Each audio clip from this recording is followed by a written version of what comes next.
환영합니다, 여러분.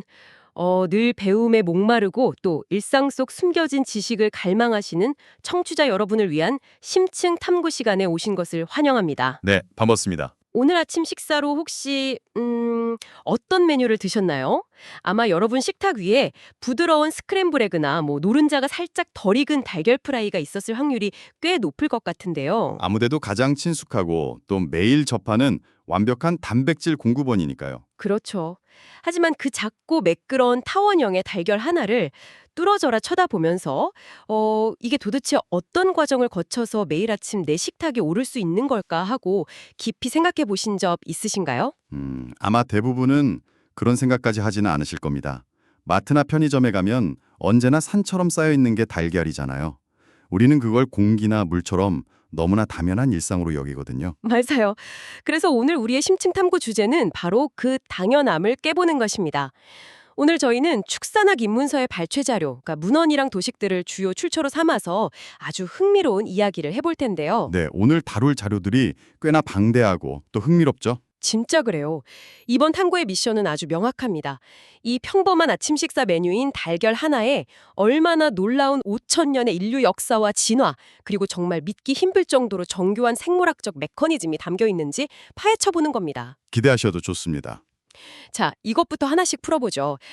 우리가 아는 닭의 조상이 사실은 울창한 정글을 막 펄럭이면서 누비던 야생새였다는 사실 알고 계셨나요? 네, 닭의 기원을 추적해보면 꽤나 이질적이고 흥미로운 풍경을 마주하게 됩니다. 생물학적 분류를 보면 닭은 꿩과에 속하거든요. 아, 꽝이요. 맞습니다. 그 중에서도 적생야게라는 새가 바로 현재 전 세계 모든 닭의 원종입니다.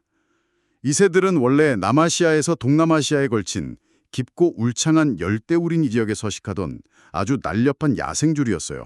열대우림이요? 네, 나무 위로 날아올라서 포식자를 피하기도 하는 말 그대로 야생의 본능이 살아있는 새였죠. 와, 열대우림의 나무 위를 날아다니는 꿩 같은 새라니. 지금 양계장에서 평화롭게 모이를 쪼아먹은 하얀 닭들의 모습과는 도무지 매치가 안 되네요. 완전히 다르죠. 게다가 제가 자료를 보니까 이 야생 적생 야게가 1년에 낳는 알의 개수가 정말 충격적이더라고요.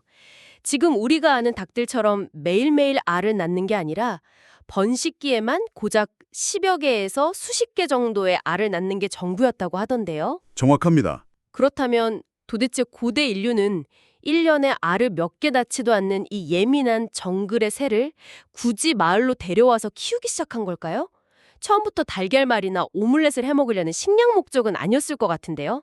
아주 예리한 포인트입니다. 인류가 이 적생야게를 처음 가축화한 것은 무려 5천년 전으로 거슬러 올라가는데요. 놀랍게도 초기 목적은 식량이나 달걀이 아니었습니다. 그럼 뭐였죠? 애완용인가요? 고고학적 기록들을 살펴보면 처음에는 수탉들의 강한 영역 본능과 공격성을 이용해 싸움을 붙이는 오락, 즉 투개를 위해 길러졌습니다. 아, 싸움용으로요? 네. 고대 사회에서 투개는 단순한 오락을 넘어 종교적 의식이나 부족 간의 결속을 다지는 아주 중요한 문화적 이벤트였거든요. 세상에, 5천 년 전의 닭은 정글에서 온 엔터테인먼트 파이터였군요. 동이 틀 무렵 우는 습성을 이용해 시간을 알려주는 시계, 그러니까 알람의 용도였습니다. 아침에 꽃기호 하고 우는 거고요. 맞아요. 기계식 시계가 없던 고대인들에게 해가 뜨는 것을 가장 먼저 감지하고 마을 전체에 우렁차게 알려주는 닭의 존재는 필수적이었습니다.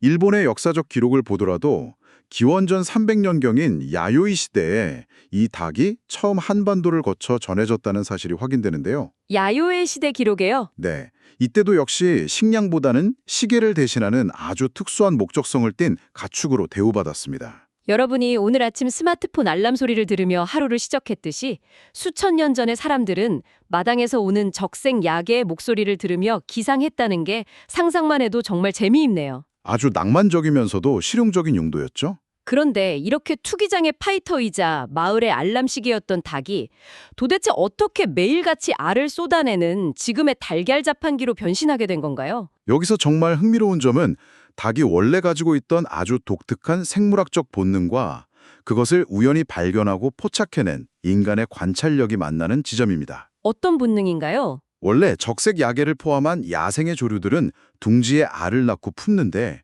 만약 뱀이나 다른 포식자에게 알을 먹히거나 둥지에서 알이 없어져 버리면 묘한 습성을 보입니다. 알이 없어지면요? 원래 자신이 목표했던 알의 개수를 채우기 위해 그 빈자리를 보충하려고 계속해서 알을 더 낳는 습성이죠.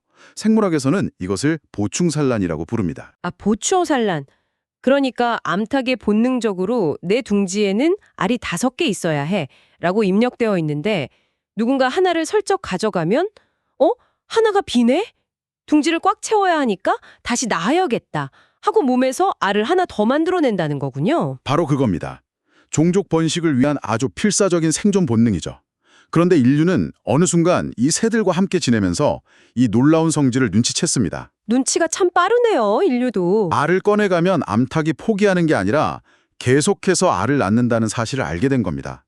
그 후 인류는 알람시계의 역할을 넘어 닭이 훌륭한 단백질 공급원이 될 수 있다는 가능성을 보게 된 거죠. 그래서 그 본능을 이용하기 시작한 거군요. 네, 그래서 야생 무리 중에서도 유독 알을 잘 낳고 알을 빼앗겨도 지치지 않고 보충산란 능력을 발휘하는 개체들만을 의도적으로 선별해 교배하기 시작했죠. 그것이 바로 오늘날 양계산업을 만든 수천 년에 걸친 품종 개량의 위대한 첫걸음이었습니다. 새의 종족 번식 본능을 교묘하게 이용해서 끊임없이 달걀을 얻어내다니 인류의 관찰력도 참 대단합니다. 그렇다면 이제 우리 눈을 거대한 역사의 흐름에서 닭의 아주 작은 몸속으로 한번 돌려보죠. 네, 생물학적 측면이 아주 재미있죠. 저는 문헌에 나온 이 알이 형성되는 체내 과정을 살펴보면서 닭을 단순한 동물이 아니라 하나의 살아있는 초정밀 조립본장이라고 부르고 싶어졌습니다. 암탉은 병아리로 부화한 지 약 18주령, 즉 4달 반 정도가 지나면 성적으로 성숙하여 본격적으로 생산 라인을 가동해 알을 낳기 시작합니다. 18주령부터군요. 이때 닭의 난소를 현미경이나 해부학적으로 들여다보면 아직 아주 작은 미성숙 남포부터 곧 배란들 크고 둥근 성숙한 남포들이 마치 포도송이처럼 주렁주렁 매달려 있는 것을 볼 수 있습니다. 그 포도송이 같은 게 전부 달걀이 되는 건가요? 엄밀히 말하면 이 노란 포도알 같은 것들이 바로 우리가 아는 달걀의 노른자, 즉 난황이 될 부분이죠. 아, 노른자.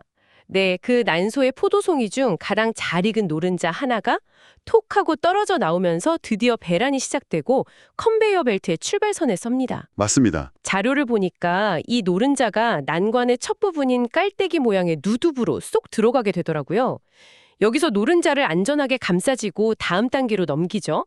그 다음은 팽대부라는 곳을 지나게 되는데 여기서 아주 중요한 재료가 투입됩니다. 가장 부피를 많이 차지하는 재료죠. 맞아요.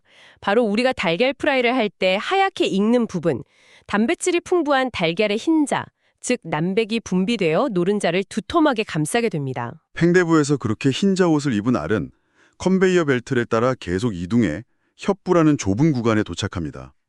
여기서는 내용물이 흐트러지지 않도록 얇고 질긴 두 겹의 막을 형성하죠. 그 삶은 달걀 깔 때 나오는 그 얇은 막이요? 네.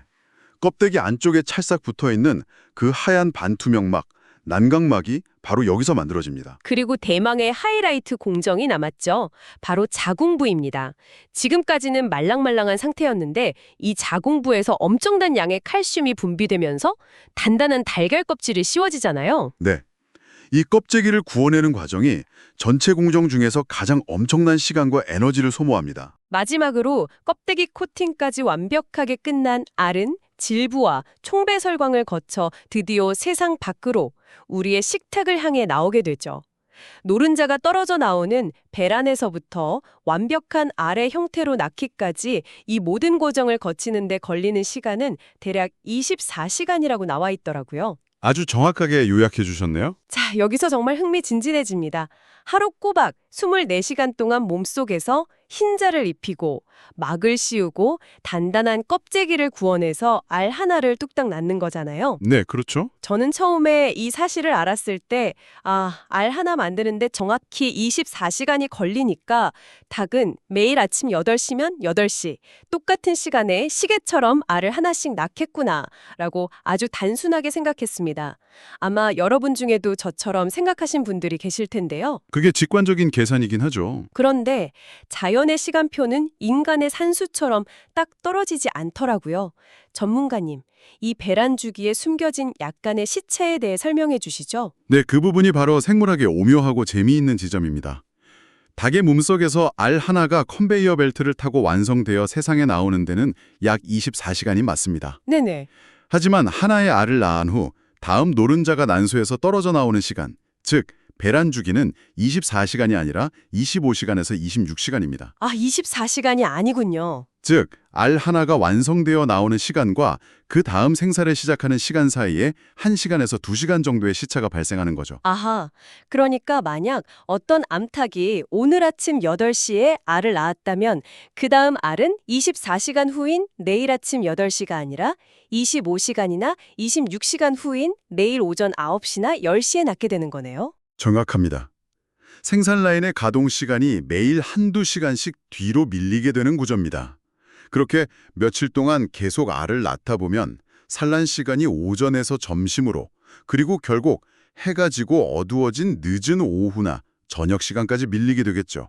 그렇겠네요. 매일 밀리니까요. 그런데 닭은 조류의 본능상 어둡고 캄캄할 때는 포식자의 위협을 피하기 위해 안전한 곳에서 쉬려 할 뿐 알을 낳지 않으려고 합니다.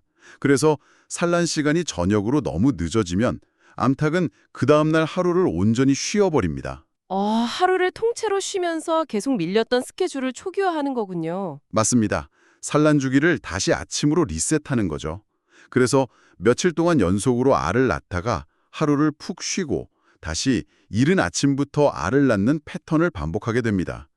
이것이 바로 25시간에서 26시간이라는 배란 주기가 만들어내는 닭들만의 자연스러운 생체 리듬입니다. 생체 리듬의 톱니바퀴가 정말 정교하게 맞물려 돌아가네요. 그런데 우리 인간은 이 자연의 리듬에 그저 만족하고 가만히 기다리지 않았죠. 당연히 개입을 했죠. 아까 정글에서 둥지의 알을 빼앗아 보충 산란 본능을 해킹했던 것처럼 인간은 이 산란 주기와 생체 리듬에도 깊숙이 개입하기 시작했습니다. 도대체 어떻게 닭의 생지시계를 조작한 거죠? 이것을 더 큰 관점과 연결해보면 인류의 현대 농업 기술과 환경 제어 능력이 얼마나 극단적으로 발전했는지 알 수 있습니다. 기본적으로 닭은 생물학적으로 장일성 동물로 분류되거든요. 장일성이요? 낮이 길다는 뜻인가요? 이 돼요. 낮의 길이가 점차 길어지면 뇌에서 이를 인지하는 동물을 말합니다. 이제 날도 따뜻해지고 먹이도 풍부해지니 번식하기 좋은 시기구나라고 판단하여 호르몬을 분비하고 알을 낳기 시작하는 생리적 특성이죠. 인류는 바로 이 빛과 호르몬의 관계를 역이용했습니다. 닭의 눈과 뇌를 완벽하게 속인 거군요. 쉽게 표현하면 그렇습니다. 빛의 주기를 인위적으로 조작하는 환경 제어 기술입니다. 현대의 전문적인 사양 관리 시스템에서는 개사, 즉 닭장의 조명을 아주 철저하게 통제합니다. 어떻게 통제하나요? 하루 24시간 중 불을 켜두어 인공적인 낮을 만드는 명기를 14시간으로 유지하고 불을 끄는 어두운 시간인 암기를 10시간으로 고정 설정합니다. 14시간의 빛과 10시간의 어둠이요? 네, 이렇게 계절의 변화 없이 1년 내내 빛의 주기를 조절해주면 닭의 뇌는 1년 365일 내내 지금은 알을 낳기 딱 좋은 따뜻하고 낮이 긴 완벽한 봄날이라고 착각하게 됩니다. 정말 완벽한 속임수네요. 이 철저한 조명 관리 덕분에 닭은 겨울이 와도 쉬지 않고 호르몬을 분비하며 산란 능력을 최고치로 극대화하게 되는 것이죠. 영원한 봄날의 환상 속에 살게 만드는 거네요. 그렇게 빛을 조작하고 수천 년 동안 품종을 개량해온 결과 처음에 1년에 수십 개 낳던 이 정글 출신의 새가 이제는 1년에 대체 몇 개의 알을 낳게 된 건가요? 놀랍게도 현재 상업적으로 개량된 우수한 산란계의 경우 1년에 무려 280개에서 많게는 300개에 달하는 알을 낳습니다. 300개요? 네, 이틀에 한 번 꼴도 아니고 1년 내내 거의 매일 알을 낳는 수준이죠. 야생 상태의 적색야기에 비하면 산란 능력을 거의 10배 가까이 폭발적으로 끌어올린 셈입니다. 약간 소름이 돋을 정도입니다. 청취자 여러분도 아마 다음번에 마트에서 30개들이 달걀 한 판을 카트에 남을 때 이 280개라는 경이로운 숫자가 예사롭지 않게 느껴지실 겁니다. 확실히 다르게 보이실 겁니다. 자, 그럼 이제 달걀 생산의 비밀에서 조금 더 시야를 넓혀볼까요? 이렇게 목적에 맞춰 닭을 치밀하게 개조해온 인간은 결국 용도에 따라 외모도, 크기도, 성질도 완전히 다른 다양한 종류의 닭들을 창조해냈습니다. 저는 이걸 하나의 거대한 닭들의 멀티버스라고 부르고 싶어요. 닭들의 멀티버스라 사육의 역사를 설명하는 데 꽤 적절하고 감각적인 표현이네요. 현재 전 세계적으로 수많은 닭 품종이 개발되어 육종되고 있는데 일본 등지에 널리 알려지고 기록된 주요 품종만 세어보아도 약 200종에 달합니다. 200종이라 되나요? 네, 이 200여 종의 닭들은 인간이 어떤 목적을 위해 키우느냐, 즉 쓰임새에 따라 크게 4가지 범주로 명확하게 분류됩니다. 오로지 알을 많이 얻기 위한 난용종, 두툼하고 맛있는 고기를 얻기 위한 융용종, 알과 고기 2가지 목적을 모두 어느 정도 충족하는 다목적의 난육점용종, 그리고 마지막으로 실용적인 목적보다는 깃털의 색이나 체형 등 관상이나 애완을 목적으로 하는 애완 품종입니다. 이 멀티버스의 주요 주인공들을 하나씩 짚어보죠. 먼저 난용종, 즉 알을 낳는데 모든 유전적 역량이 특화된 품종입니다. 학계와 산업계에서 가장 대표적으로 꼽는 마스터피스가 바로 백색 레고 혼종이죠. 맞습니다. 아주 유명한 품종이죠. 이 녀석들은 우리가 어릴 적 스케치북에 닭을 그려보라고 하면 무의식적으로 그리는 딱 그 외모를 가지고 있습니다. 눈부시게 하얀 깃털에 노란 부리와 피부, 노란 다리를 가지고 있죠. 그리고 이들이 낳는 달걀 껍데기 역시 새하얀 백색입니다. 네, 백색 레고호는 다른 닭들에 비해 뼈대나 체구가 비교적 작은 편이라 사료는 적게 먹으면서도 산란 능력만큼은 타의 추정을 불허할 정도로 압도적으로 높습니다. 효율이 엄청나군요. 효율의 극치죠. 그래서 현재 전 세계적으로 하얀 달걀을 대량 생산하는 산란계 동장의 닭들은 순수한 백색 레고혼이거나 이 품종의 피를 짙게 이어받은 교잡종들이 절대 다수를 차지하고 있습니다. 이 백색 레고혼의 특징 중에서 제가 가장 놀랍고도 흥미로웠던 부분이 하나 있습니다. 이 품종은 취소성이 거의 퇴화하여 없어졌다는 점인데요. 아주 중요한 특징을 짚으셨네요. 취소성이란 암탉이 본능적으로 자신이 낳은 알을 품어서 병아리로 부화시키려는 모성 본능 같은 건데요. 이 백색 레고혼은 알을 낳기만 할 뿐 둥지에 주저앉아 자기가 낳은 알을 품을 생각은 아예 하지 않는다는 거예요.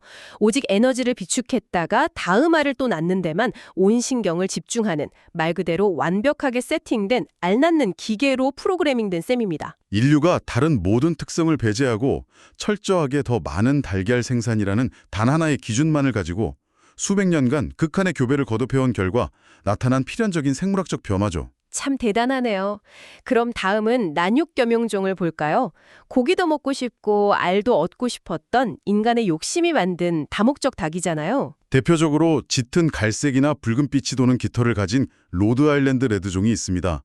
피부와 다리는 노란색이고 이들이 낳는 알은 적갈색, 즉 우리가 마트에서 가장 흔하게 집어들은 그 갈색 달걀입니다. 하얀 달걀은 백색 레고혼 계열에서, 갈색 달걀은 로드아일랜드 레드종 계열에서 나오는 거였군요. 그런데 알 잘 낳는 닭, 고기 맛 좋은 닭을 따로 만들어낸 인간이 여기서 만족하고 멈출 리가 없죠. 서로 다른 장점을 가진 품종들을 이리저리 섞어보기 시작하잖아요. 네, 맞습니다. 백색 레그혼과 로드아일랜드 레드를 교배시키면 어떤 일이 벌어지나요? 생물학적으로 아주 훌륭한 시너지가 발생합니다.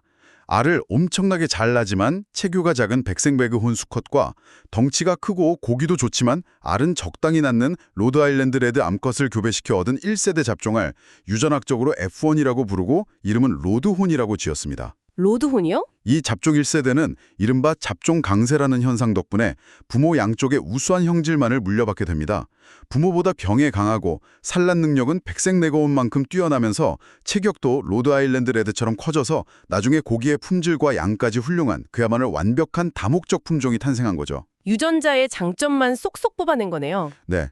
이 밖에도 난육겸용종으로는 황갈색 깃털에 납색, 즉 짙은 회색 다리를 가졌고 백색 레그혼과 달리 알을 품으려는 취소성도 남아있는 일본의 나고야종, 보통 나고야 코친이라고 하죠. 그게 있고요. 나고야 코친. 네. 검은색과 흰색이 섞인 굵은 가로무늬 깃털을 가지고 있으며 체형이 아주 둥글둥글한 횡반 프리머스 록종 등이 있습니다. 나고야 코치는 이름부터 뭔가 고급 식재료 느낌이 확 나네요. 자, 이제 드디어 우리 모두가 사랑하는 금요일 밤의 영원한 솔피드, 치킨. 유경종으로 넘어가 보겠습니다. 오로지 풍성한 고기를 위해 태어난 닭들인데 가장 대표적인 선수가 바로 백색 코니시종입니다. 네, 치킨의 핵심이죠. 외형을 묘사한 것을 보면 벌써 뼈대나 덩치부터가 남달라요. 가슴 근육이 아주 넓고 빵빵하게 발달한, 말하자면 치킨계의 헬스 트레이너나 몸짱닭 같은 느낌이랄까요? 그 특징이 정확합니다. 백색 코니 시종은 덩치가 매우 크고 근육질이며 성장 속도가 다른 닭들에 비해 엄청나게 빠른 것이 핵심적인 특징입니다. 깃털은 흰색이고 우리가 즐겨 먹는 가슴살과 다리살, 즉 고기의 살집이 아주 훌륭하게 붙죠. 살집이 좋군요. 하지만 여러분이 드시는 치킨의 진정한 현대적 마법은 바로 이 다음 단계의 유전적 결합에서 일어납니다. 우리가 프라이드 치킨으로 먹는 육계 전용 닭을 양계 산업에서는 브로일러라고 부르는데요. 브로일러 많이 들어봤어요. 이 브로일러는 자연 상태에 존재하는 하나의 단일 품종이 아니라 아주 정교하게 계산된 교배의 산물입니다. 아, 우리가 먹는 치킨용 닭이 따로 레시피처럼 설계되어 만들어진 거군요. 이 브로일러는 어떤 조합으로 만들어지나요? 체격이 듬직하고 성장 속도가 빠르며 살집이 아주 좋은 방금 말씀드린 백색 코니시종 수컷에다가 아까 난육겸용종에서 언급했던 둥글둥글한 횡반 프리머스록종에서 백색 깃털을 가지게끔 돌연변이로 파생되어 산란 능력도 뛰어나고 체격도 훌륭해진 백색 프리머스록종 암컷을 교배시킵니다. 수컷과 암컷의 각기 다른 장점을 섞는 거군요. 즉, 근육질 아빠와 튼튼하고 다산하는 엄마 사이에서 탄생한 교잡종이 바로 현대의 브로일러입니다. 이 브로일러들은 유전적으로 성장이 믿기 힘들 정도로 빠릅니다. 알에서 부화한 지 불과 10주령, 즉 2달 반 정도의 짧은 시간만 집중적으로 키워도 벌써 우리가 푸짐하게 먹을 수 있을 만큼 살집이 완벽하게 발달하죠. 와, 병아리에서 치킨이 되기까지 고작 10주밖에 안 걸린다고요? 정말 인간의 유전학적 지식과 효율에 대한 집착이 만들어낸 현대 농업의 기적이라고 할 수 있겠네요. 성장 빠른 수컷과 튼튼한 엄마를 결합해 단기간에 폭풍 성장하는 궁극의 치킨용 고기닭을 디자인해낸 거니까요. 맞습니다. 농업의 기적이죠. 그리고 닭의 멀티버스에서 마지막으로 짚고 넘어가야 할 부류가 바로 애완품종입니다.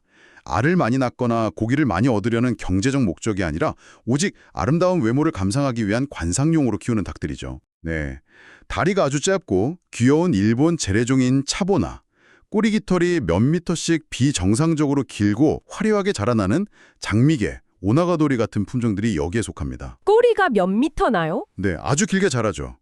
일본에서는 이렇게 역사적, 미학적 가치가 있는 희귀한 닭 17갑종을 아예 천연기념물로 지정해 보호하고 있다고 하니 닭이라는 단일 종족의 세계는 깊이 파면 팔수록 정말 다채롭고 방대합니다. 그래서 이 모든 게 우리에게 어떤 의미가 있을까요?